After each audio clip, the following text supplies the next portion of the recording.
आपकी मीटिंग हुई, जलसे वगैरह हुए, उसमें कोई एस्टेब्लिशमेंट की कुछ लोगों के खिलाफ नारेबाजी भी की गई, तो ये कोई नया नैरेटिव आप लोग लेके चल रही हैं, क्या ये सोच है आप? अच्छा, मैं एक चीज़ आपके सामने क्लियर कर दूं। आपने कहा कि एस्टेब्लिशमेंट के हवाले से कल नारे लगे,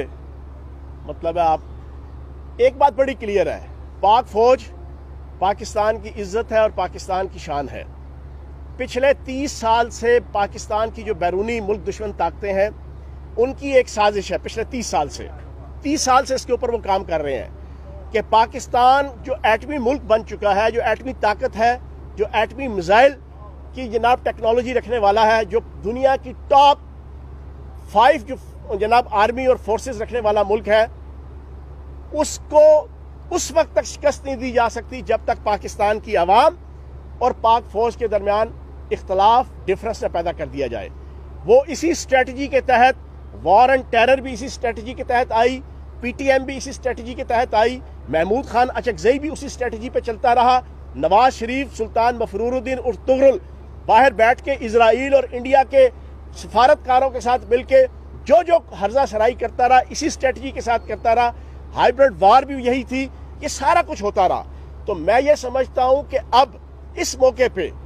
मैं एक PTI का ओहदेदार, PTI का जिम्मेदार होने के नाते से कैटेगोरिकली इस चीज को कंडेम करूंगा। इंशाल्लाह PTI का वोटर, PTI का सपोर्टर अपने कायद इमरान खान की रवायत को बरकरार रखते हुए फौज के शाना बशाना खड़ा है, और फौज का जो चीफ होता है वो फौज का सरप्रस्त होता है, और उसका चीफ भी वही इज्जत रखता है जो फौज इज्जत रखती है। तो हम ये नहीं सोच सकते किसी किस्म की, और मैं अपने कायद को खराज तहसीन पेश करूंगा। फर्क आपके सामने, नवाज शरीफ और इमरान खान। नवाज शरीफ उतरा और उतर रहा था तो वो पाक फौज और